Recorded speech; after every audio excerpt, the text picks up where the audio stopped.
Well, now, a reminder of our main news tonight. This programme has learned that Cable and Wireless, now owned by the mobile phone giant Vodafone, worked intimately with spies at GCHQ to harvest millions of people's internet data, even handing the spies information belonging to another company.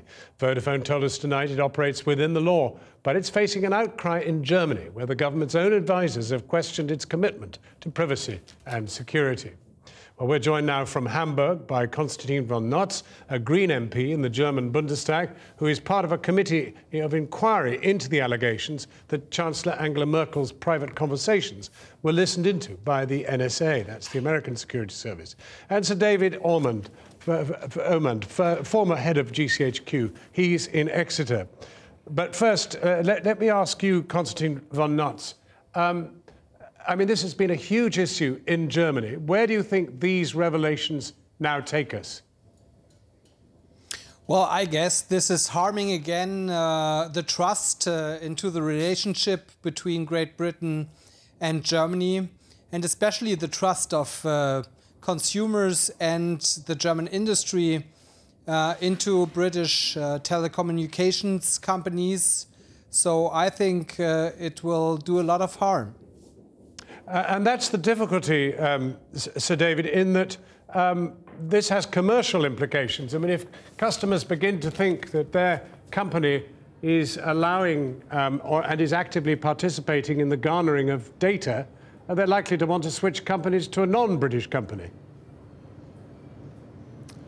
Well, this is an old story, and I don't know why you're suddenly trying to make it your #1 story.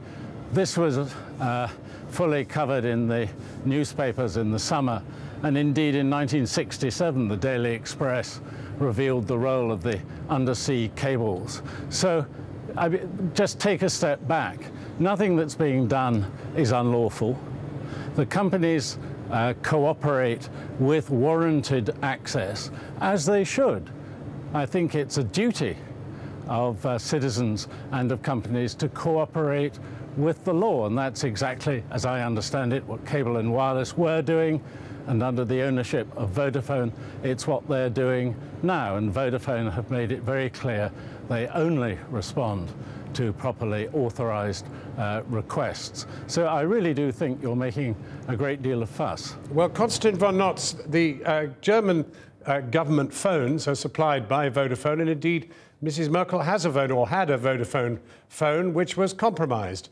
And that surely is the concern, that however legal it may be, from a British perspective, she was enraged. Well, it's sure against European laws what agencies and those companies are doing. And I mean, we have to recognize that with millions of taxpayers' money, our privacy is killed, and they are listening to people from Germany and from Spain and from Great Britain. They try to filter out those people, but it's obviously not working correctly. So I think the question of these whole instruments being lawful isn't answered yet. And I think that people will not be happy with the situation that taxpayer money of Britons kill privacy of German people. So well, let me pause you there. Let me pause you there and ask Sir David. The issue here is that let me just no, but I haven't asked your question yet. And the question I want to ask you is that the implication is that Angela Merkel's phone may have been legally tapped by a lawful measure taken here in Britain, but should we have anything whatever to do with tapping? Nonsense.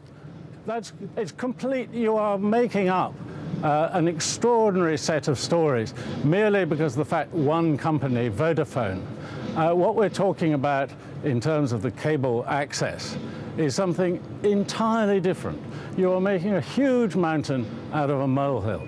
Just rest on the assurance we've all had from the very senior judge, Sir Anthony May, who went to GCHQ, who looked at all these programs and who concluded very firmly that what they were doing was lawful, it was proportionate, it was not intruding on privacy, and above all else, it was legal. Forgive me, I have to run for a train. Well, yeah, okay.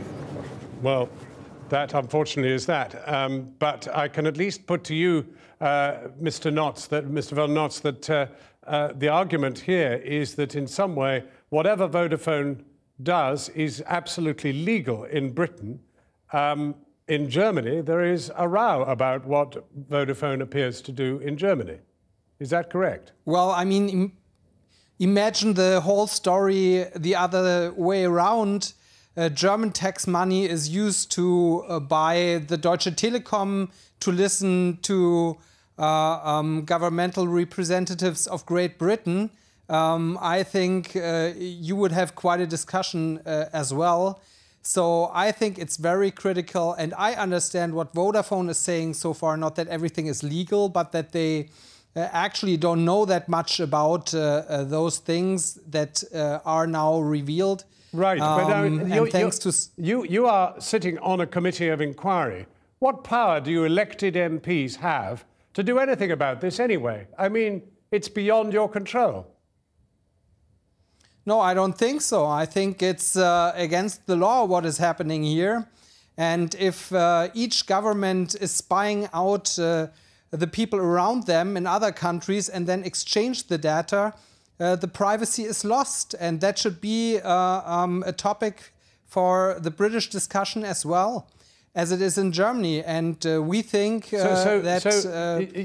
privacy needs to be saved. And you are absolutely confident, therefore, that whatever you come up with, you will be able to ensure that your ministers are not listened to by foreign powers?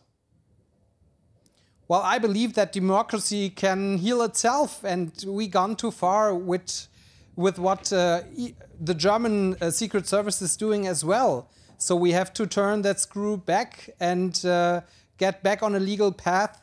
What these mass data collection things, that's something for North Korea or China.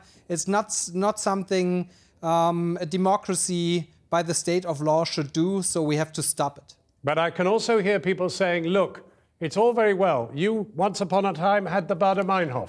Now, of course, we have the jihadis. And, of course, there only needs to be one gruesome attack in Europe, and everyone will say, I don't mind what the security issues are, I need those people caught. Well, we have boundaries in our constitutions. And the right to privacy of our telecommunication is secured in Great Britain and in Germany by our constitutions. Right. Well, Konstantin, so, let us leave it on that hopeful note. Thank you very much indeed for joining us. Konstantin von Notz, Green MP there in Germany. Kathy. Thanks, John.